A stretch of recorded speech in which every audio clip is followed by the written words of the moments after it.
नमस्ते, प्रणाम, हर हर महादेव। उत्तर प्रदेश की पुलिस एक बार फिर शर्मसार हुई है, क्योंकि ऐसा घटना, एक सच्ची घटना कानपुर की जो घटित हुई है, उत्तर प्रदेश पुलिस फिर शर्मसार हो चुकी है।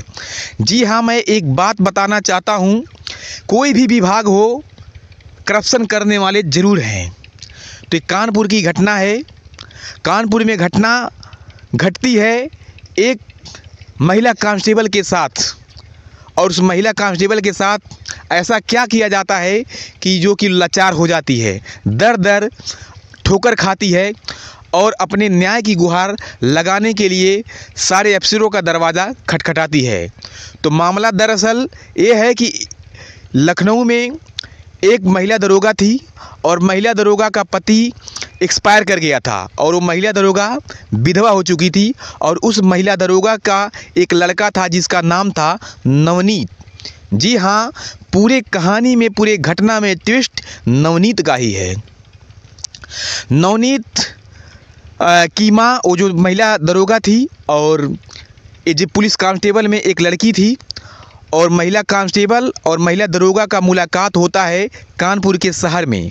और कानपुर के शहर में जब मुलाकात होती है तो दोनों बात करते हैं। महिला कांस्टेबल को जब ये परिचय अपना बताती है महिला दरोगा, तो महिला कांस्टेबल थोड़ा सा अट्रैक्शन हो जाता है, क्योंकि पुलिस में दरोगा का जो पद होता है बहुत गरिमा भरा पद होता है, इसलिए कांस्टेबल दरोगा को कुछ ज़्यादा अहमियत देते हैं।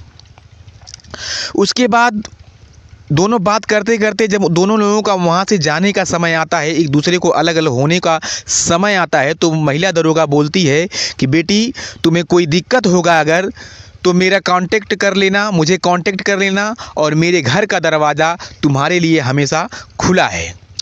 उसके बाद 23 मार्च 2024 की बात है।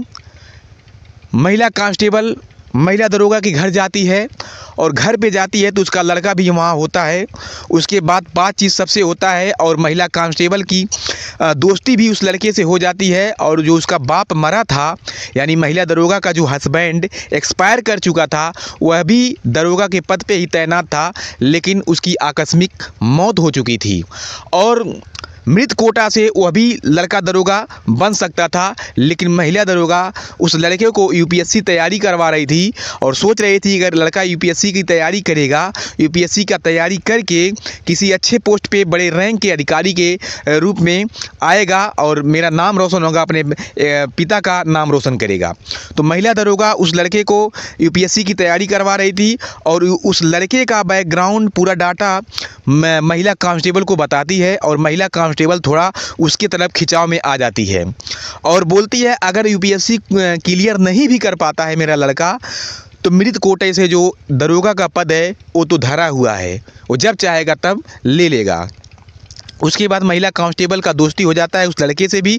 उसके बाद महिला चली जाती है अपने रूम पे, और रूम पे आने के बाद फ़ोन नंबर इधर का उधर, उधर का इधर हो चुका था, और आए दिन लोग बातचीत करते रहते थे। उसके बाद नवनीत जो लड़का था इस महिला को यूज करना चाहता, जो महिला कांस्टेबल थी इसको यूज करना चाहता था।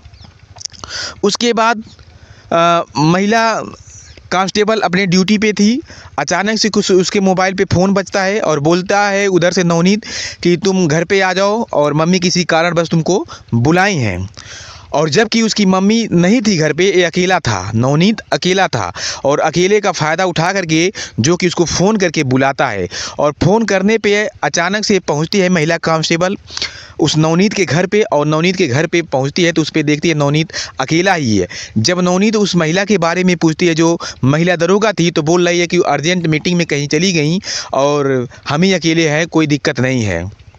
उसके बाद महिला कांस्टेबल वहाँ पे बैठती है। उसके बाद नवनीत जाता है, कोल्ड ड्रिंक लेके आता है, गर्मी का समय होता है, और उस कोल्ड ड्रिंक में ये नशे की गोली मिला देता है, और नशे की गोली में मिला हुआ कोल्ड ड्रिंक नवनीत उस महिला कांस्टेबल को पिला देता है। अब कुछ ही देर में महिला को नींद आने लगती है, और जब नींद आने लगती है तब नवनीत उस महिला के साथ में शारीरिक संबंध बना लेता है, और शारीरिक संबंध बनाने के बाद महिला जैसे होश में आती है, होश में आने के बाद तब तक उसे पता चलता है कि सब कुछ उसके साथ हो चुका है। और महिला कांस्टेबल थोड़ा विरोध करने के बाद, चूँकि मामला था महिला दरोगा की, महिला दरोगा उसको आश्वासन भी दे चुकी थी महिला कांस्टेबल को कि तुम्हारी शादी मैं अपने नवनीत से करवा दूंगी।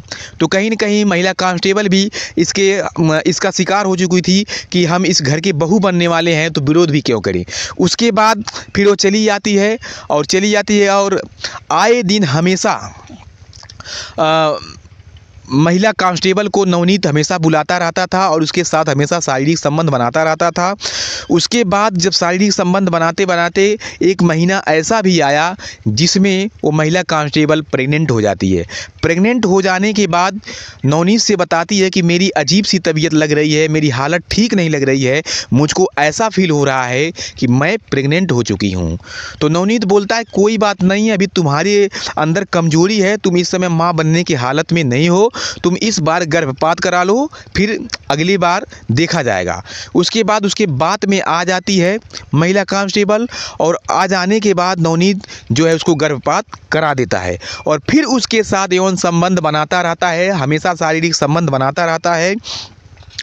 उसके बाद महिला दोबारा प्रेग्नेंट हो जाती है। दोबारा प्रेग्नेंट होने के बाद भी नवनीत उसका गर्भपात करा देता है। उसके बाद महिला सोच रही थी आखिर मेरे साथ हो क्या रहा है और ये कब तक चलेगा इस तरह से। उसके बाद महिला सोच रही थी अपने किसी अफसर से कहने के लिए, लेकिन कह भी नहीं सकती थी क्योंकि ये माँ बेटे जो दोनों थे ये शादी के लिए भी बात किया करते थे। तो किस बेस पे उन लोगों के ऊपर FIR दर्ज करवाए, महिला अंदर अंदर ही घुट रही थी। उसके बाद 12 जुलाई 2024 की बात आती है और 12 जुलाई 2024 की बात आती है। उसके बाद में 12 जुलाई का दिन वो होता है कि 2 रिंग खरीदा जाता है और रिंग खरीदवाया जाता है उस महिला कांस्टेबल से ही।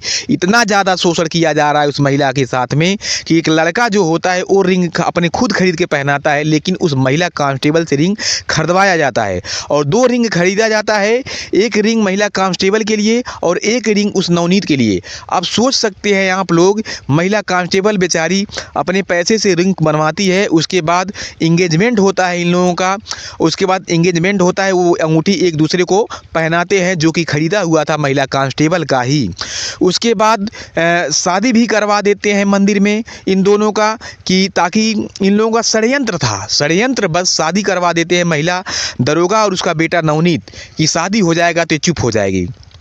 शादी हो जाने के बाद में महिला कांस्टेबल थोड़ा राहत की सांस तो ज़रूर ली।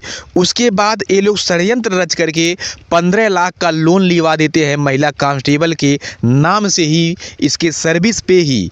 मतलब जितना भी कहा जाए उतना कम है। महिला का उतना शोषण हो चुका था कि महिला कभी वापस लौट ही नहीं सकती थी सिवाय फंसने की, और महिला बेचारी दलदल में फंसती हुई चली जा रही थी। उसके बाद 15 लाख का लोन हो गया उधर। 2 इंगेजमेंट के दौरान 2 अंगूठी बेचारी बनवा दी उस महिला कांस्टेबल ने, और अपने घर पे भी बेचारी पैसा नहीं भेज पाती थी क्योंकि ये शोषण हो चुकी थी इन दरिंदों का। और किसी तरह से बात बेचारी मतलब अब खामोश रहने लगी अपनी ज़िंदगी। इसकी बेचारी के जो हंसी खुशी का दिन था वो बेचारी का ये गमगीन में बदल गया, और ये दोनों लोग माँ बेटा मिल करके इसका शोषण करते रहे। इसी बीच तीसरी बार भी प्रेग्नेंट हुई। तीसरी बार प्रेग्नेंट होने के बाद इस महिला का गर्भपात करा दिया जाता है नवनीत के द्वारा। उसके बाद इस बार महिला चुप नहीं रहने वाली होती है। महिला जाती है SP के पास और SP के पास सारी बात को बताती है, और SP साहब FIR दर्ज करवाते हैं, और नवनीत का जिस थाना क्षेत्र के अंतर्गत घर पड़ता है वहाँ पे जांच लगा दिया जाता है। और वहाँ जांच के दौरान महिला दरोगा भी निकलती हैं और महिला दरोगा गहनता से जांच करवाती है सारी बातों को। उसके बाद जैसे ही भनक लगता है नवनीत को और उसकी माँ जो महिला दरोगा थी, ये दोनों लोग शहर छोड़ करके गायब हो चुके। मामला गया कोर्ट में। कोर्ट जो है तफ्तीश देना चालू किया और कोर्ट जो है पुलिस के ऊपर प्रेस बनाने लगी, और ये लोग भगोड़ा बन के इधर उधर भागते रहे।